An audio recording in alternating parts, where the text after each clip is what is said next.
Consider supporting this podcast on Patreon.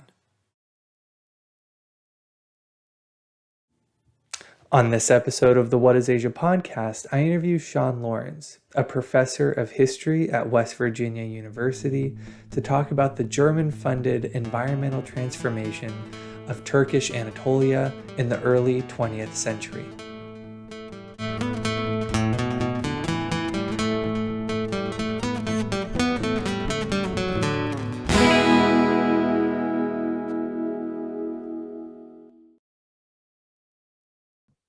Sean, thanks for coming on this episode of the What is Asia podcast. Thanks for having me. So we're focusing on an interaction between the Middle East or particularly the Ottoman Empire and Germany in this episode.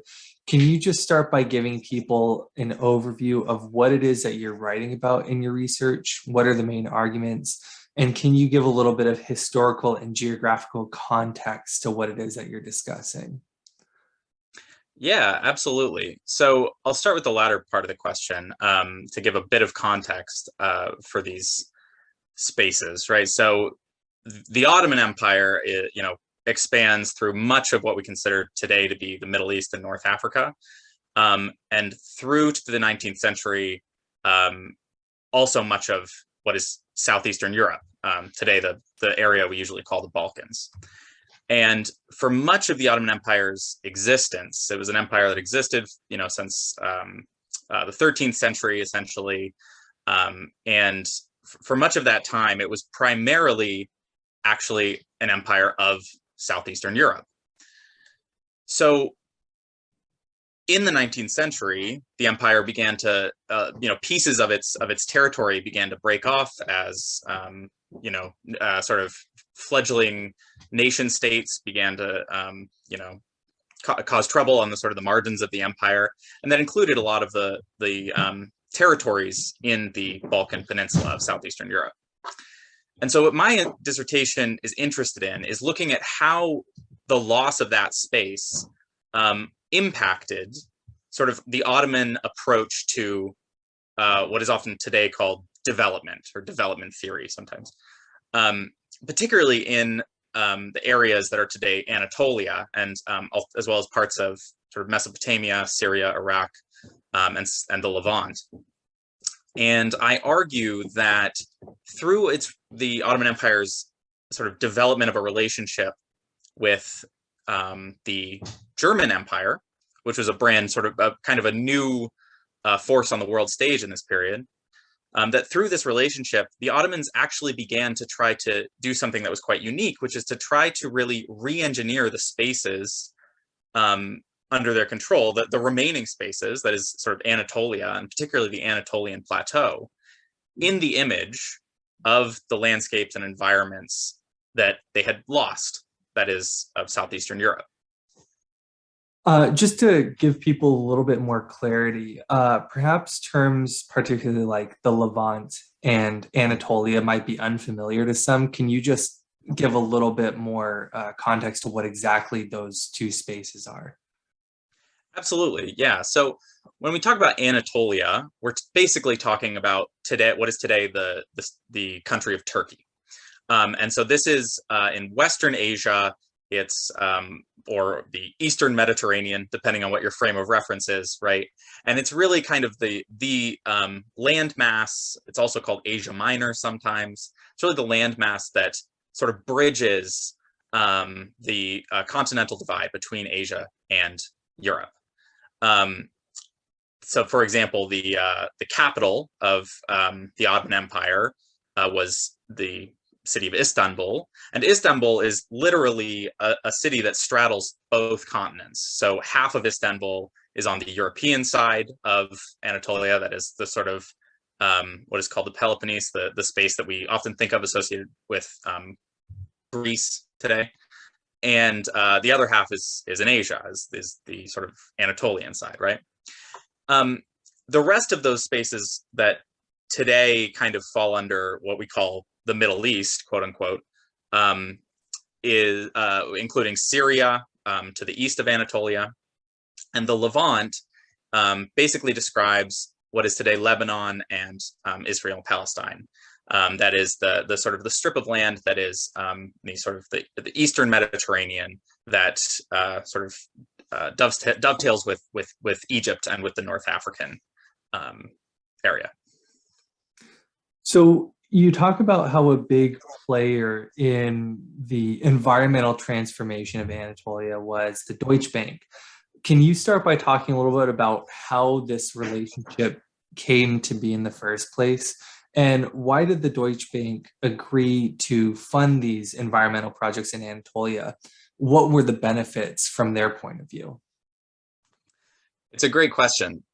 So the relationship between Deutsche Bank and the Ottoman government is a really, really fascinating one. And in a lot of ways, it's kind of like the skeleton key to a lot of the history that people maybe are often more familiar with, at least in terms of European history going into the 20th century. So this relationship between Deutsche Bank actually and the Ottoman Empire actually sort of leads to some of the conflicts that spark the First World War, in fact. So the history of the relationship is the following. Deutsche Bank comes into existence along with the creation of the German, what is called the German Empire in 1871. And it comes into existence to try to facilitate international trade with this new, sort of newly unified German Empire. Before 1871, there were a bunch of different sort of little kind of German states and principalities that are unified in this moment. And Deutsche Bank immediately begins kind of, looking around the globe really to try to find places to invest, because the German economy was very, very rapidly growing in this period. In many ways, it's often been likened to China in the present day. That is to say, the kind of old empires of France and Britain viewed this sort of upstart, extremely economically productive, export-oriented economy as kind of a threat to their power, right? So what happens is Deutsche Bank becomes sort of entangled with the Ottoman government after the Ottoman government actually defaults on its debt in 1875, and no one will give them a loan, right? Or at least they can only contract loans after this debt default under very arduous, very difficult terms. But Deutsche Bank, because it is kind of, it's this new, it's highly capitalized, it has an interest in kind of, funding something like the projects that the Ottomans are interested in, which at first are mainly railroads.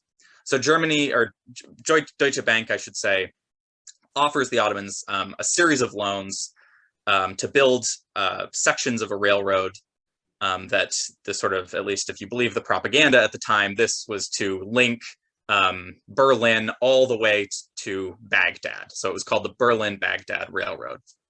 And what's interesting for my research is that a lot of the initial sort of loans that are offered to the Ottoman government to fund these railways are backed by sort of pledges of the Ottoman government to give the bank,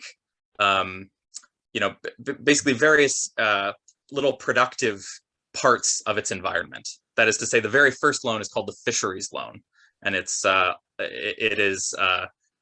they use as collateral the fishing, the revenues from the fishing tax. This structure continues right through the 20th century and through the First World War. From the Ottoman perspective, what were the benefits and disadvantages of engaging in this relationship with the Deutsche Bank? So for the Ottomans, as I mentioned, the Ottomans were having trouble sort of finding and financing a lot of these big sort of infrastructure projects that they were interested in promoting after they had lost, or in the midst of losing, a lot of their lands, particularly in southeastern Europe, which had been their most economically productive lands. And so most of the government's tax revenues actually came from the Balkan districts before they were sort of peeled away in this series of revolts and wars. And so the Ottoman government, from the mid-19th century onward, becomes extremely interested in finding ways to replace, especially the lost, what's called the agricultural tithe. That is the lost revenue from taxes on production of all agricultural goods like wheat and barley. And the way that it wants that the government seeks to do this is by improving various kinds of infrastructure. So transportation, especially of grains, but also irrigation, and increasing the use of artificial fertilizers, or importing machinery. All of these things are very capital intensive, and they're interested in finding partners, firms that have the capital and have the interest and are willing to take on the sort of risk of loaning to a government that had recently defaulted on its debt. Now, at the same time, there is a political dimension to this, which is that the Ottomans' long-standing rivals were the other sort of great, long sort of ancient empires of Europe, which by that I mean basically Russia and France and Britain. And because the empire had this kind of rivalry with these three sort of colonial empires, I guess, or in Russia's case, a landed empire, it formed these political connections with Germany, because Germany too was this kind of it was this upstart on the world stage, and it was seen as kind of less hostile to the Ottoman political project than a lot of these other sort of old rivals. Thinking a little bit further ahead now, how did the outbreak of World War I affect the ability of the Ottomans to procure funds from the Deutsche Bank to fund these environmental projects? And then, as an addition to that question that you can answer subsequently, how did the defeat of the Central Powers at the conclusion of the First World War also have an impact? Great question. And it's a complex one. So first of all, one thing that sometimes gets lost whenever we talk about the First World War is that in many ways, the First World War was a war that was fought over the future of the Ottoman Empire. The war begins with the sort of, assassination of this Austrian official in Serbia, by this nationalist group that had formed in the aftermath of the sort of the peeling away of this space of Serbia from Ottoman control, right? And the French and the Germans and the Russians and the British are essentially, in many ways, kind of waging a war that, at least in its origins, is all about who controls the spaces and the peoples of the former Ottoman Empire. And it's assumed, when the war breaks out, that the Ottomans are going to fall very quickly, and that the Ottoman control of the Middle East and of Anatolia is going to be very short-lived. However, this doesn't really happen. In fact, the Ottomans are shockingly successful at repelling various sort of incursions into their territory from British forces, for example, in Gallipoli, from Russian forces on the Eastern Front. And when the war actually concludes, the Ottomans, who had sort of yoked their horse to the German war machine, the Ottomans are actually extremely distraught, because they never felt that they had been defeated, right? During the war, a lot of the because the Ottomans and the Germans are allies, there is a surprising, many of these projects seem to continue basically as usual in a way that is kind of surprising. So you wouldn't automatically know that a war is afoot based, purely on the sort of at least some of the documents that we find in the archive that are referring to the construction of a lot of these irrigation projects, or imports, exports of grains and things like that until the sort of last years of the war. And there was a very sort of sad day for me in the archives when I went through looking at the various kind of like managers and of Deutsche Bank and some of the people who I sort of followed, from the inception of these projects in like 1903 roughly, through the end of the war, when all of them, are submitting their resignation letters because they all basically have to flee or they're, what have you. However, most of the projects are, either completed or there's many of them, they do have problems with acquiring resources and they're stalled until the end of the war. And following the war, you have what is called the Turkish War of Independence. So you have a period of 5 or 6 years when Anatolia is undergoing this civil war, and out of that emerges the modern nation state of Turkey.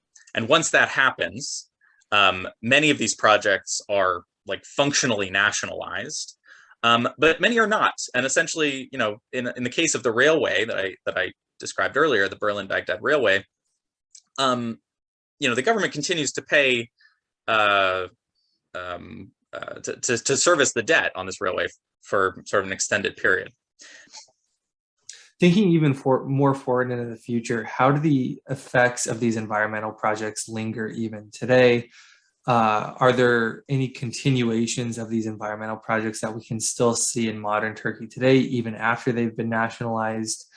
And how, as a subsequent part of this question, how is the partnership between the Germans and the Ottomans and the subsequent effects of the Anatolian environment discussed by historians and the general public in Turkey today? So sort of a few questions to work on there. Yeah, no, it's very interesting. So, after the sort of the tumult of the First World War, right, when we get into the kind of the interwar period, at least, the relationship between Deutsche Bank and what is then the Turkish government, it's not that it continues sort of apace, but it continues. So one thing that both that they have to deal with essentially is this kind of growing ethno-nationalism that exists both in Germany and in Turkey throughout the interwar period, right? That is, there is a sort of a very strong and often sort of top-down attempt to Turkify, in scare quotes, Turkify Anatolia, and that involves, for example, mandating that transactions be conducted in Turkish, and sort of basically treating foreign firms very skeptically. However, for Deutsche Bank, very often exceptions were made because of this long-standing relationship. So there are a number of sort of, when Turkey implements, quotas, limiting the amount of foreign sort of capital that can enter the country, very often, certain projects of that are of interest to the Turkish government, they are exempted from these quotas because, and those happen very often to be those that are being financed by Deutsche Bank. In terms of the sort of the actual sort of environmental space that is produced through this relationship and through this period, the Anatolia that we see today, in many ways, is the result of two conflicting approaches to space and to development and to kind of approaching natural resources. The one coming from European firms, particularly the Germans, who saw Anatolia as really as kind of a frontier. And it's very often likened to the United States and to the Western frontier and this idea of Western expansion. And so the Germans in many ways are treating Anatolia as though it's Texas or California or something to that effect. As I mentioned earlier, the Ottomans and later the Turkish government, who I should point out, most of the sort of high officials in the Turkish government literally came from the Balkan Peninsula and not from Anatolia, at least in the early years. They are trying to produce their idea of a productive landscape, which is rooted in the landscapes of the Balkans. So, for example, in Konya, you have the Konya Irrigation Project, which is financed by Deutsche Bank and begins in 1903, and the construction continues until I think 1917. The Konya Irrigation Project, in some ways, is designed to create a kind of an agricultural landscape. It's basically created to water the plains around the kind of regional capital of Konya, and it is very often, you see in the archives, you see people describing this as a way of making Konya appear more like Albania, from which is the space from which the governor of Konya that instigated this project actually came from, where he was born. So in the end, and today, the space of Anatolia is obviously not the Balkans. It's somewhat more, it's more arid. I mean, the types of crops that are grown there are often not the same as what would have been desirable in the Balkan Peninsula. Nor is it the American West.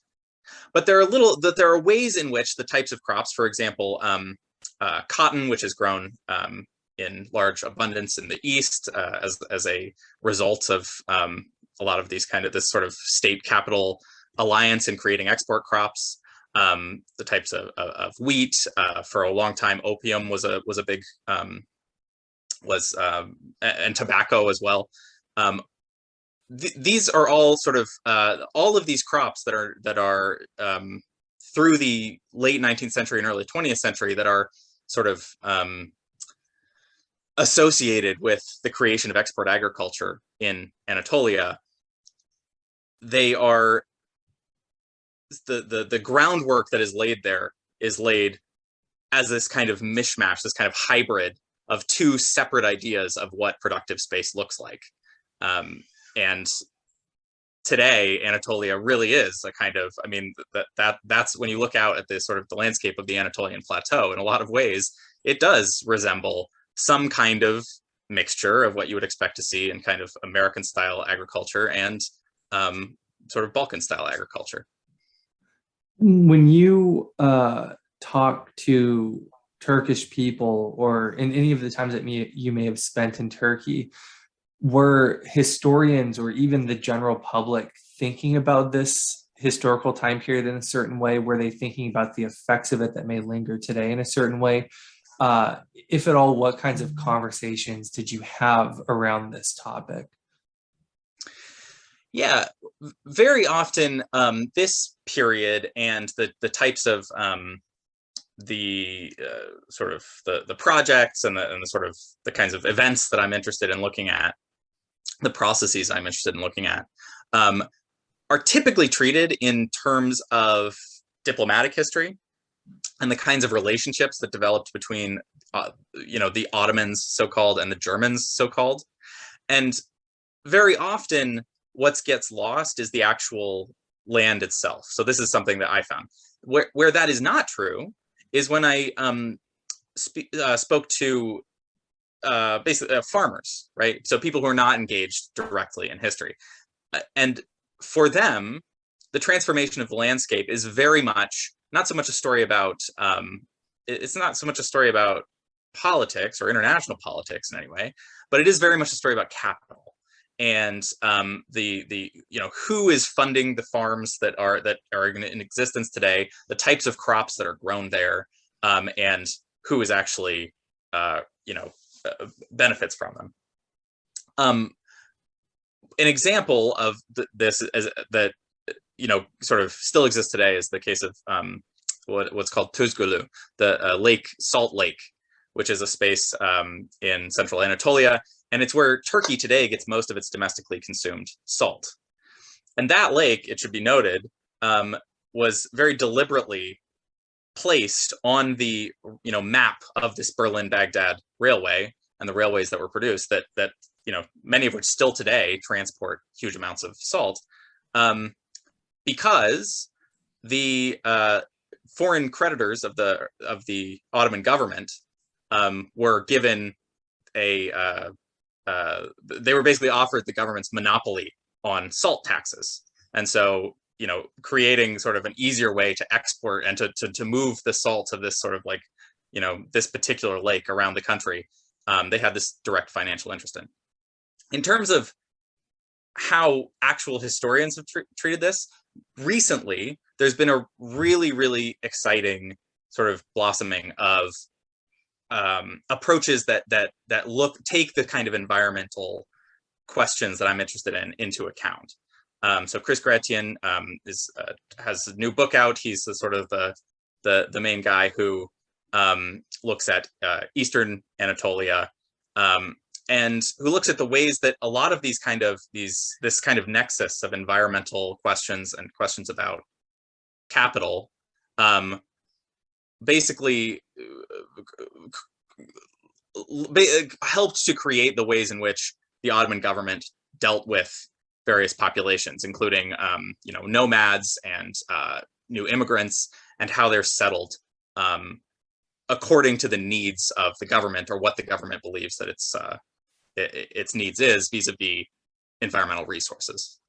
So just a couple more questions before we wrap up here. You started mentioning books. That'll be our last question, but this wasn't a question that I had prepared actually before our interview, but you've gotten me thinking as we've talked about this topic. So when I think about the environmental history of Turkey as you've described it, it almost seems like a discussion of a nostalgia for the past, in a sense, from the Turkish point of view. It's like, okay, we're importing all of these flora and fauna from the Balkans, trying to bring them into Turkey, or trying to bring them into Anatolia, and sort of trying to recreate some of that Balkan atmosphere through these environmental transformation projects. Do discussions of environment in, I guess, during that time or even today connect to this desire for Turkey to retake the Balkans? Like, was that a conversation back during the time that you're studying? And is that a conversation that's still happening today? Does that exist in the minds of Turkish political leaders of like, hey, we want that environment back, whether that comes to terms of armed conflict or sort of political subversion of the Balkans so that the Turkish can come in and take that over? Just a few points of thought for you to chew on. Yeah, so in terms of the contemporary situation, I'll maybe address that first. In Turkey, you have had over the last, decade or so, what has been called a kind of resurgence of what's been called New Ottomanism. For a long time, the politics of Turkey were such that Turkey was so defined by its status as a nation state and not as an empire. In many ways, it came into being as a rejection of the idea of empire, and as a rejection of not only its own imperial past, but of the politics of empire abroad, right? Of American empire, British empire, French empire, etc. Recently, and particularly this is associated with the current president of Turkey, Recep Tayyip Erdogan. There has been a more sort of muscular kind of foreign policy in Turkish elite circles that is very much rooted in a reclaiming of the Ottoman past as a major part of sort of the political culture of Turkey. In fact,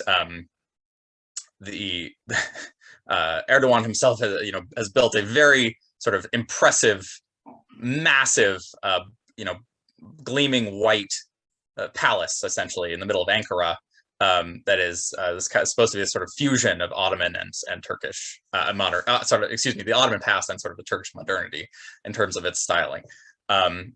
And so I think that it is not, no one believes it is feasible today that Turkey is going to sort of invade, the Balkan Peninsula and reclaim it.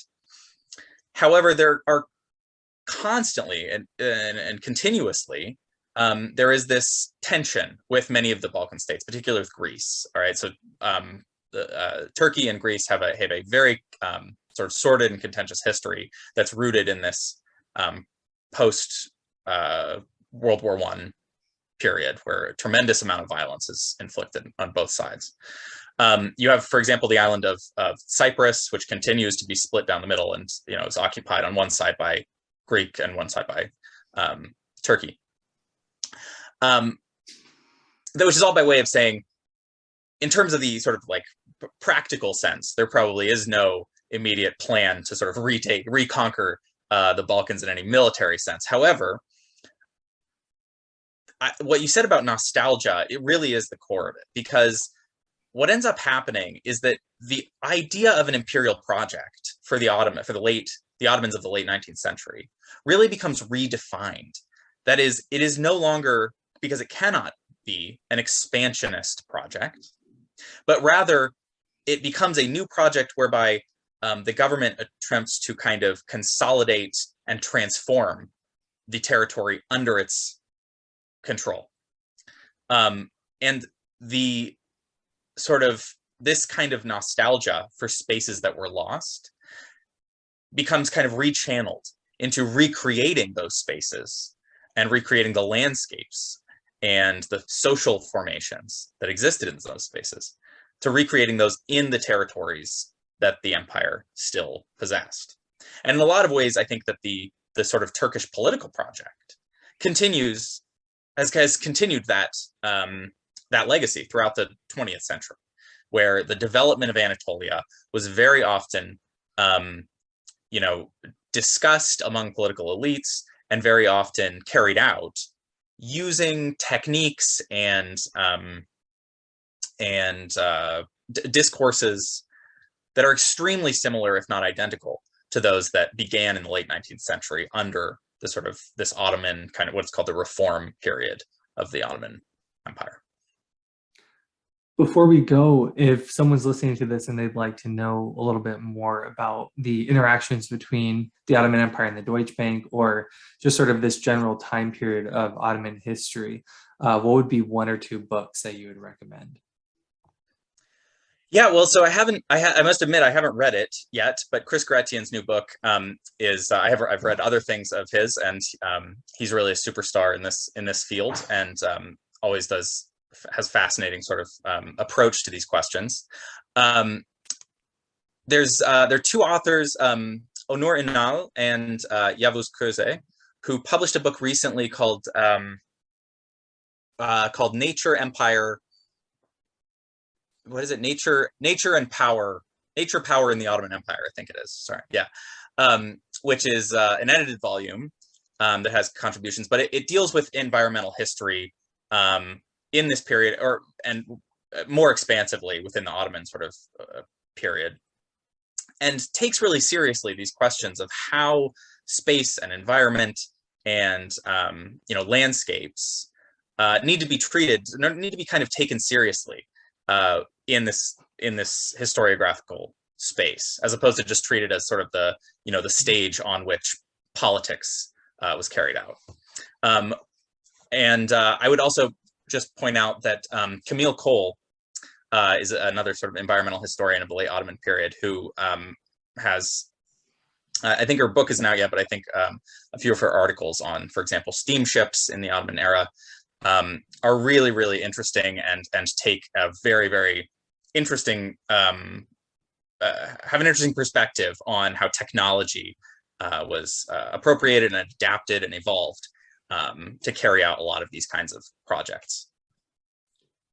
Great. Sean, thanks for coming on this episode of the What is Asia podcast. Thanks a lot. It's been fun. And for those who want to see more content, you can go to the What is Asia podcast YouTube channel or NAKOTA DIFONZO.com. We'll see you in the next episode.